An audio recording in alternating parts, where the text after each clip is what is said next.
आप सुन रहे हैं जासूस। तुम अपने क्रोध के लिए दंड नहीं पाओगे, अपने क्रोध द्वारा दंड पाओगे। बात भी सही है। क्रोध सही या गलत नहीं होता, गलत होता है क्रोध में लिया गया निर्णय। आज मैं भुवन पांडे आपको जिस घटना के बारे में बताऊंगा वो बुद्ध के मगध यानी समकालीन बिहार में घटित हुई। सो बुद्ध की शिक्षा अनायास ही याद आ गई। तो आइए सुनते हैं आज की कहानी, अश्वमेध।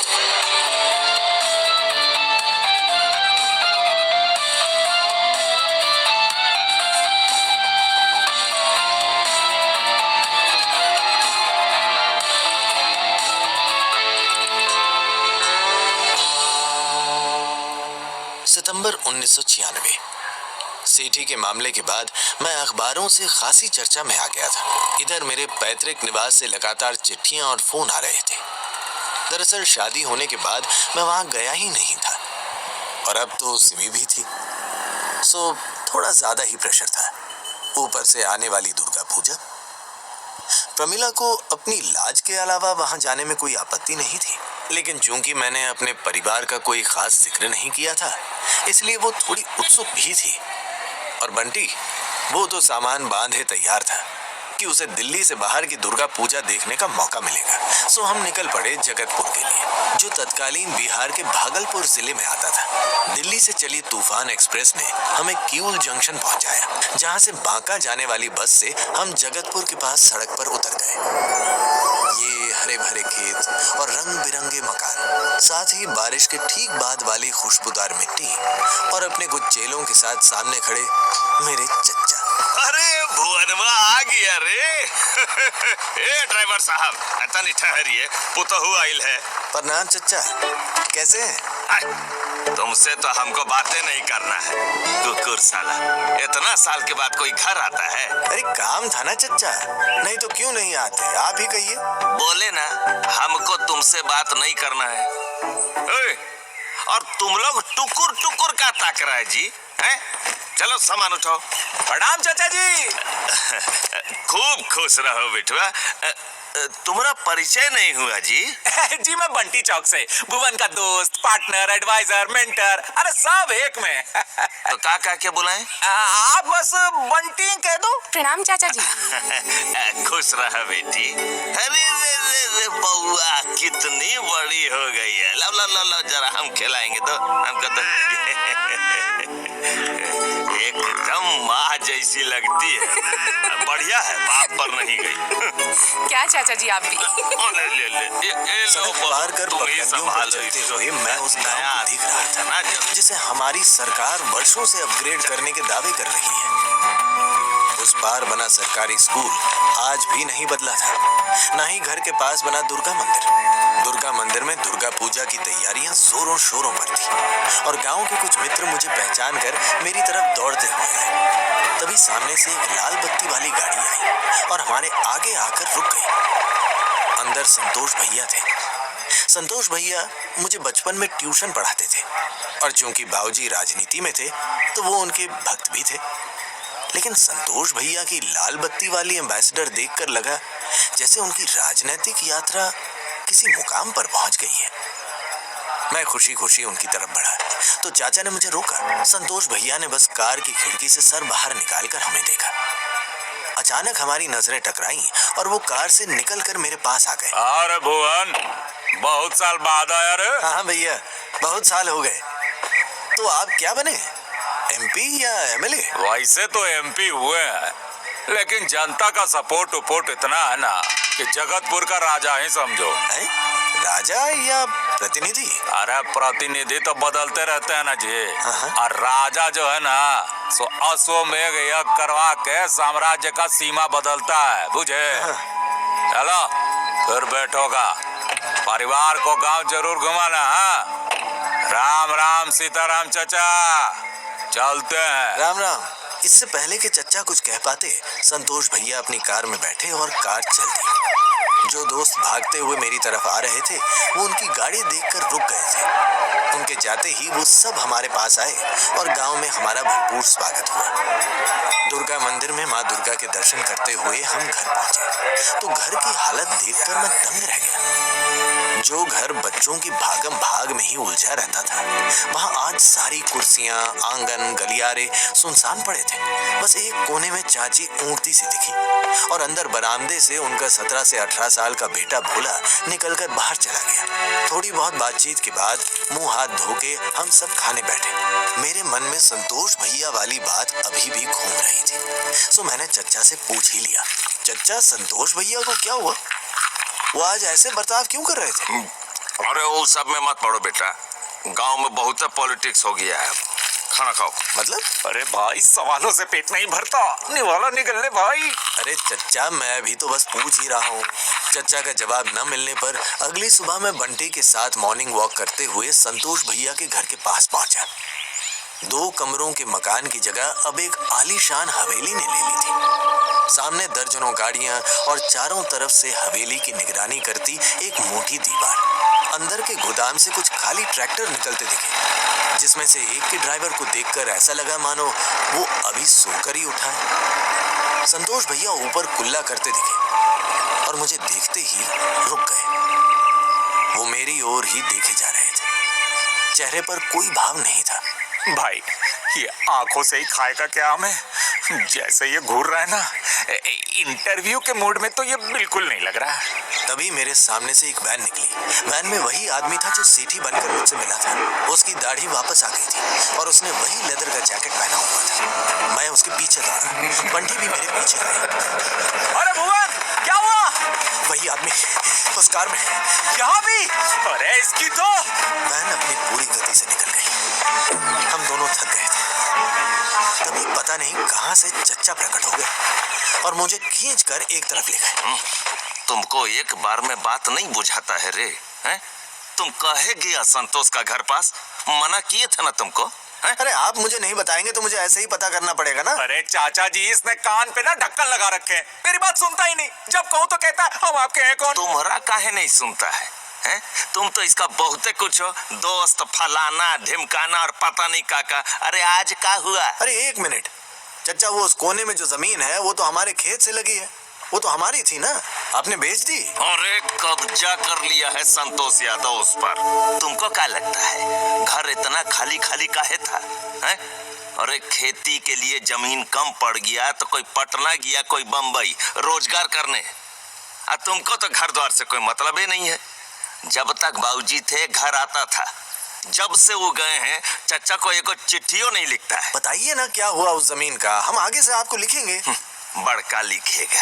सुनो, तुम्हारे बाबूजी गांव घर में पार्टी पॉलिटिक्स में हीरो तो हो ही गए थे। जेपी आंदोलन के बाद वो आदिवासी लोग को अलग राज्य दिलाने का मोर्चा पकड़ लिए।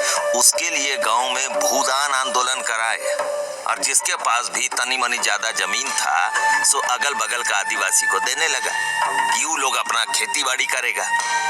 बस वही झोंक में तुम्हारे बाबूजी भी ये वाला जमीन एक ठो संथाली को दे दी। जब तक वो जिंदा थे तब तक तो सब ठीक ही चला, लेकिन उनका देहांत के बाद यही संतोष यादव धीरे धीरे करके अपना हवेली के अगल बगल वाला सब जमीन पर कब्जा कर लिया। का आदिवासी, का ब्राह्मण, का भूमिहार, सबका जमीन पर नजर रहता है उसका। तो आपने मुझे कभी कुछ बताया क्यों नहीं? का कहते? एक दिन ही संतोष यादव घर घुस गया और बोला घर खाली कर दे। तब ये तो 4-5 ठो लौंडा लेके घूमते हैं कि कहीं कुछ हुआ तो हम भी देख घुमा के। कोई बात नहीं चाचा जी, आपके करण अर्जुन आ गए। हाँ अब माँ कसम। एक मिनट, आप लोगों ने पुलिस में शिकायत की? अरे संतोषवा MP है रे, पुलिस का कर लेगी? अभी घर चलो चुपचाप, दुर्गा मंदिर में पुष्पांजलि देना है, चलो। राजनीति में आने के बाद आदर्शों का खोखला होना निश्चित होता है, लेकिन राजनीतिक गुरु के देहांत के तुरंत बाद ये होना, और वो भी संतोष भैया जैसे पढ़े लिखे व्यक्ति, ये थोड़ा अजीब था।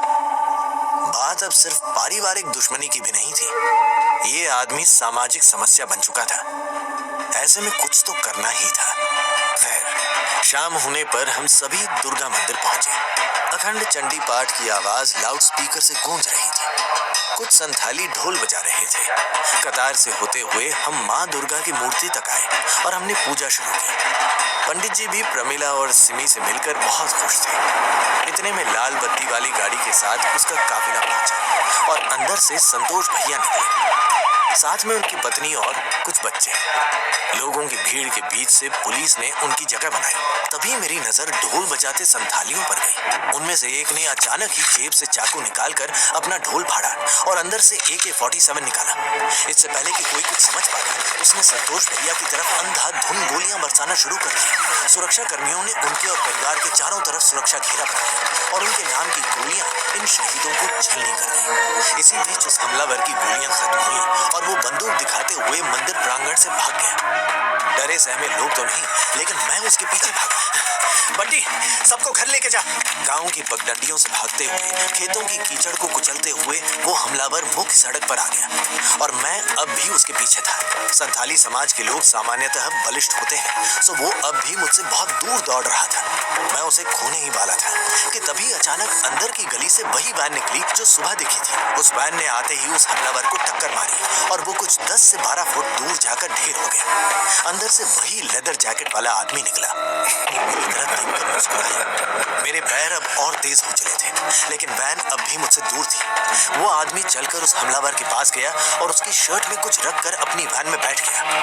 मैं उसकी वैन के पास पहुंच चुका था। उसकी खिड़की से हाथ अंदर डालकर खिड़की पर मैं झूलने लगा, लेकिन वैन चल दी। मैंने उस आदमी का चेहरा पकड़ने की कोशिश की, लेकिन सिर्फ उसका चश्मा हाथ लगा। उसकी आंखें मेरी आंखों में ही सवाल करती दिखी। उसके होठों पर एक अजीब सी मुस्कान थी, मानो कह रहा हूं, अभी तो और भी मुलाकातें बची हैं। तभी किसी ने मेरे हाथ पर रॉड से वार किया और मैं वैन से बाहर सड़क पर गिर गया। वैन मेरी नजरों से ओझल होने लगी थी। नंबर प्लेट देखने का कोई फायदा नहीं था, क्योंकि जो इंसान फर्जी पहचान बनाकर मुझे बेवकूफ बना सकता था, उसके लिए एक फर्जी नंबर प्लेट लेना तो कोई बड़ी बात थी नहीं। बहरहाल किसी तरह लंगड़ाते हुए मैं उस हमलावर तक पहुंचा। इधर पुलिस की एक जीप आ चुकी थी और मुझे ढूंढते हुए बंटी और चच्चा। ए भाई, तुझे क्या हुआ? ये अप्पू राजा कैसे बन गया तू? सीधा चलना। हमलावर जिंदा था। पुलिस वालों ने उसे उठाया तो पता चला वो चलने की हालत में नहीं था। किसी तरह घसीटते हुए उसे पुलिस जीप में बिठाया गया कि तभी उसकी शर्ट के अंदर से एक लाल कपड़े का चीथड़ा गिरा जिस पर कुछ लिखा था।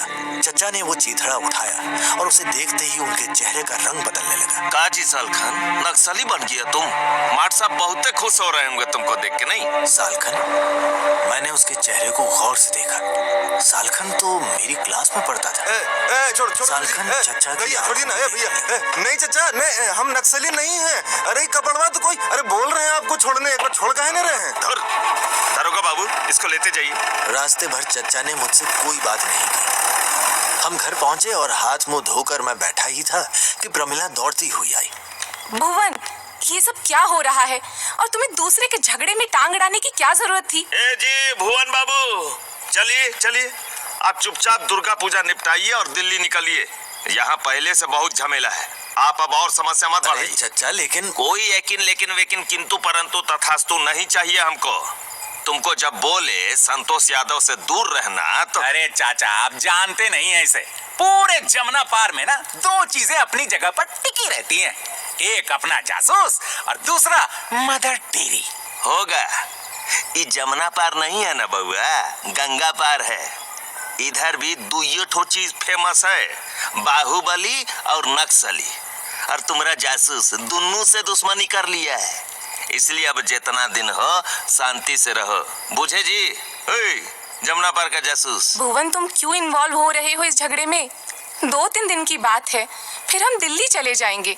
कुछ दिन शांति से काट लेते हैं ना। बस, तुम्हें क्या लगता है कि मामला सिर्फ उतना ही है जितना दिख रहा है?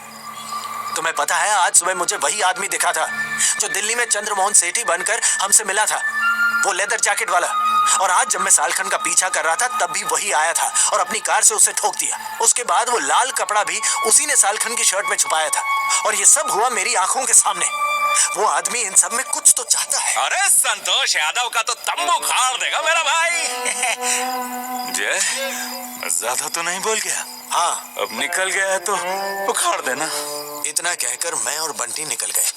रास्ते में एक PCO से मैंने पवार साहब को फोन लगाया और हम उनके रेफरेंस के साथ पुलिस थाने पहुंचे। दरोगा साहब ने पवार साहब के नाम के बाद बिना किसी विशेष सवाल जवाब के सीधे मुझे सालखन की कोठरी में भेज दिया। सालखन एक अंधेरे कोने में बैठा हुआ कुछ सोच रहा था। मुझे देखकर भी उसके भाव नहीं बदले। सालखन? अबे सालखन, भाई कुछ पूछ रहा है। बंटी रुक ना। मुझे पहचानते हो? अरे हाँ हाँ पहचान गए, भुवनवे है ना जी। सुने तुम दिल्ली में बड़का जासूस बन गया है। यहाँ देहात में कहाँ आया? संतोष यादव, क्या जानते हो उसके बारे में? अरे क्या करेगा? देखो सालकन, मैं यहाँ मदद करने नहीं मदद मांगने आया हूँ। संतोष यादव गलत है और उसको खत्म करना बहुत जरूरी है। मेरे तरीके तुम्हारे जैसे तो नहीं होंगे, लेकिन यकीन मानो कारगर होंगे।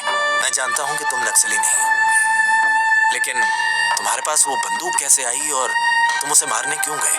बस इतना बता दो। तुम्हारे बाबूजी अपना जमीन हमको दे दिए, उसी में खेती बाड़ी करके घर चलाते थे। माट साहब का देहांत हुआ, ओकरे थोड़े दिन बाद संतोष यादव जमीन पर कब्जा कर लिया, असला गोदाम बना लिया। अरे थाने पुलिस में कंगाल हो गए, समझे ना जी। तभी ये सोचे कि आज साला खेला खत्म करिए देते हैं। लेकिन तुम्हें ये बंदूक कहाँ से मिली? एगो वैन चलता है पूरा भागलपुर जिला में, उसी में ही सब मिल जाता है। सौरभ्य दिलाया है। और उसमें एक दाढ़ी वाला लेदर जैकेट पहन के बैठता है क्या? सौरभुआ बोला कि वो इसको पहला बार देखा है, नहीं तो कोई दूसरे आदमी रहता है। लेकिन आज सुबह वही आदमी वैन से निकल के हमरा कमीज में लाल कपड़ा ठूंस दिया, पता नहीं का है। तो उसी आदमी ने सालखन को बंदूक दी, लेकिन क्यों? और फिर उसे नक्सली बताने की कोशिश। ये तो जाहिर है कि सालखन का मकसद उसे पता था, लेकिन संतोष यादव की मौत से उसका क्या फायदा होगा? खैर, थाने से निकलकर हम संतोष यादव के बंगले के पास आ गए और थोड़ी दूर जाकर झाड़ियों में छिप गए। लगभग आधी रात के बाद बाहर लगी सिक्योरिटी कम होने लगी। हर 5 मिनट में बोरियों से लदा एक ट्रैक्टर अंदर जाकर गोदाम की तरफ मुड़ रहा था। इतनी जल्दी में गोदाम क्यों भरे जा रहे हैं? हम दोनों चुपचाप सड़क पार करके हवेली के पीछे वाली दीवार तक पहुंचे और अंदर कूद पड़े। अंदर कुछ एक लठैत बैठे शराब पी रहे थे। उनसे नजरें बचाकर हम गोदाम तक पहुंचे। दरवाजा खुला ही था, गोदाम बोरियों से भरा था। अंदर एक आदमी के बात करने की आवाज आ रही थी। मैंने बंटी को चुप रहने का इशारा किया और हम दबे पांव बोरियों के बीच से चलने लगे। कुछ दूरी पर एक लठैत फोन पर किसी से बात कर रहा था। बंटी सावधानी से उसके पास गया और उसका गला दबोच लिया, लेकिन वो आदमी बलिष्ठ था। उसने बंटी के हाथ खोलकर जमीन पर उसे पटक दिया। मैं अब तक एक लठ उठा चुका था और उसकी ओर दौड़ पड़ा। उसने पलटकर मेरी तरफ देखा और एक मुक्का मेरे पेट पर दिया। मैं धड़ाम से जमीन पर गिरा। लठ से छूटकर पता नहीं कहाँ गिरा। वो आदमी पागल हाथी की तरह मेरी तरफ दौड़ा और कॉलर से पकड़कर मुझे जमीन से 1 फुट ऊपर लटकाकर मुझे घूरने लगा। तभी उसके सर पर उसकी पकड़ के ढीले होते ही मैं जमीन पर दोबारा गिरा और कुछ सेकंड्स के बाद वो आदमी भी। ये लठ का वार बंटी ने किया था। वीर तुम बढ़े चलो, धीर तुम बढ़े चलो। मैं जैसे तैसे दीवार के सहारे उठा और बोरियों का जायजा लेने लगा। सांस अभी भी फूल ही रही थी। बंटी दूसरी तरफ गया। बोरियां अनाज से भरी थी। ये इतना अनाज था कि 4 से 5 गांव 3 महीने तक पेट भर के खा सकते थे। तभी अंदर के कमरे से बंटी की आवाज आई। मैं दौड़ता हुआ बंटी की तरफ गया। एक छोटा सा चेम्बर था जिसमें कुछ लकड़ी के बक्से रखे थे। बंटी उनमें से एक बक्से को खोल चुका था। वो बक्सा 100 के नोटों से भरा था। खुल जाओ सिमसिम। देखा? कुछ ही देर में हमने सभी बक्सों के ताले तोड़ डाले जो नोटों की गड्डियों से भरे पड़े थे। भाई, इसने तो अपना अलग बैंक चला रखा है। इतने सबूत काफी थे संतोष यादव को सलाखों के पीछे डालने के लिए। मैं गोदाम में लगे लैंडलाइन की तरफ गया तो पाया कि वो मुश्तंडा लठैत गायब था। वो जरूर होश में आ गया होगा। मैंने फौरन रमेश पवार को दोबारा फोन लगाया। काफी देर घंटी जाने के बाद उन्होंने फोन उठाया। पवार साहब, इमरजेंसी है। मैं अभी अपने गांव के सांसद संतोष यादव के घर पर हूँ, जहां मुझे कई क्विंटल अनाज और करोड़ों रुपए कैश मिले। आप फौरन फोर्स भेजिए और ये सब सील करवाइए। हाँ ठीक है भुवन, तुम चिंता मत करो। ओके, अच्छा सुनो, अभी सर, एक सेकंड कीमती है। मैं अभी यहीं हूँ और मुझे लगता है कि उसे पता चल चुका है। Hello hello. फोन कट चुका था। मेरे सामने संतोष यादव अपने कुछ लठैतों के साथ खड़े थे और उनके हाथ में टेलीफोन का टूटा हुआ तार था। तुमको बोले थे परिवार घुमाने और तू हमारे ही घर में घुस गया रे। संतोष भैया, अब अकड़ दिखा के क्या होगा? फोन पर रमेश पवार थे। अभी 1-2 घंटे में CBCID और इनकम टैक्स वाले यहाँ पहुँचते ही होंगे। आपका साम्राज्य खत्म हो गया। अरे घंटा खत्म हो गया साम्राज्य। हम यहाँ का राजा है राजा, और जब तक तुम्हारा CBCID आएगा ना, तब तक मैं तुम लोगों का लाश और ये सब माल कहाँ गायब होगा खाली हम ही जानेंगे। और इतना कहते ही उन्होंने बंदूक मेरी ओर तान दी। बंटी दौड़ा दौड़ा मेरी तरफ आ रहा था, लेकिन बंदूक देखते ही रुक गए। मैंने अपने हाथ ऊपर कर लिए। इससे पहले कि मैं कुछ कह पाता, उन्होंने निशाना लगाया और जैसे ही फायर करने को हुए, ऊपर से आती हेलीकॉप्टर की गड़गड़ाहट और फ्लडलाइट की रोशनी ने उनका ध्यान भटकाया। कुछ ही सेकंड्स में बाहर से आती सायरन की आवाज में अब संतोष यादव के चेहरे का रंग बदल गया। देखते ही देखते पुलिस का एक दस्ता अंदर आया और साथ ही आए दर्जनों पत्रकार। संतोष यादव को अवैध हथियार, कालाबाजारी के अनाज और करोड़ों के कैश के साथ रंगे हाथों गिरफ्तार किया गया। इस खबर ने आने वाले हफ्तों में खूब सुर्खियां बटोरी। मामूली मरम पट्टी के बाद मैं और बंटी घर पहुंचे, जहां बंटी ने हमारी बहादुरी के किस्से सभी को सुनाए और मांग मांग कर खुद के लिए वाहवाही बटोरी। अरे वाह वाह बंटी भैया, अब चलिए बाकी के किस्से खाना खाते हुए सुनाना। खाना खा ले? हाँ, कब से खाना परोस के बैठे हैं। चचा का बात इतना खराब लग जाता है रे भुवनवा। चाचा जी, you are so funny। का धनी? छोड़िए, अंग्रेजी है, हमको भी बस इतना ही आता है। तुम भी ना है बउआ, कमाले करते हो। लेकिन एक बात समझ में नहीं आई, पवार साहब ने कुछ ही मिनटों के अंदर इतनी बड़ी फोर्स कैसे भेज दी? और वो लेदर जैकेट वाला आदमी इस पूरे मामले में कर क्या रहा है? इसकी जासूसी भी तुम खुद ही करोगे या मैं कुछ मदद करूं? अरे कौन है भाई? अरे लिट्टी चोखा खा रहे हैं, कैसे आएंगे? उठ के अंदर आओ। नमस्ते चाचा, कैसी है प्रमीला जी? हेलो पुवन जी। इसकी बहू को ले जाए। हाथी। वो आदमी मेरे सामने था, वही आदमी, वही लेदर जैकेट, वही चश्मा। बैठ सकता हूँ क्या? चलो बैठ ही जाता हूँ। बड़ी भूख लगी है, सुबह से नाश्ता भी नहीं किया। आहा, पारंपरिक बिहारी खाना, लिट्टी चोखा। अब चोखा देख लिया हूँ तो चखना तो जरूरी है? मेरे पास इतने सारे सवाल थे, लेकिन ऐसा पहली बार हुआ कि मुझे समझ ही नहीं आ रहा था कि क्या पूछूं। क्या मैं इसका नाम पूछूं, या ये पूछूं कि वो यहाँ क्यों आया, या ये पूछूं कि वो यहाँ कर क्या रहा है? भुवन, मुझे पता है तुम क्या सोच रहे हो। यही ना कि तुम मुझसे मेरे बारे में पूछोगे या मेरा मकसद, है ना? सही कहा ना? चलो मैं तुम्हें 2 ऑप्शंस देता हूं। या तो मैं तुम्हें अपने बारे में बताऊंगा या तुम्हारे अगले एडवेंचर के बारे में। हाँ? अबे ओ फन्ने का कैच क्या है? कैच ये रहा, देखो। उसने एक लिफाफा खोला जिसमें रमेश पवार की तस्वीरें थी। ये सभी फोटोज दूर से ली गई थी, उनके गार्डन में टहलते हुए, कार में कहीं जाते हुए, घर की बालकनी पर, उनके स्टडी रूम की। मुझे कुछ समझ में नहीं आया। मेरे लोग मिस्टर पवार के चारों तरफ फैले हैं। अगर वो कैमरा से उन्हें शूट कर सकते हैं तो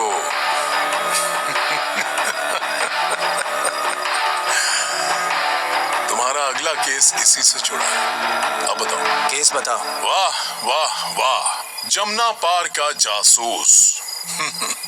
तो आज से ठीक 1 महीने बाद pop star Michael Jackson Bombay में एक शो के लिए आ रहा है। वहां कोई उसका मर्डर करेगा। घबराओ मत, तुम्हें उसका मर्डर नहीं करना है, बल्कि रोकना है। अगर तुमने माइकल जैक्सन को बचा लिया तो मिस्टर पवार को भी बचा लोगे। ध्यान रहे, इस बात की खबर पवार या पुलिस या किसी एजेंसी को नहीं मिलनी चाहिए। ये है तुम्हारा अगला केस। बोलो। बंबई में दुनिया के सबसे बड़े पॉप स्टार का लाइव परफॉर्मेंस, उसकी हत्या की साजिश और खतरे में रमेश पवार। ये कहानी क्या रुख लेगी, जानने के लिए आपको थोड़ा इंतजार करना पड़ेगा।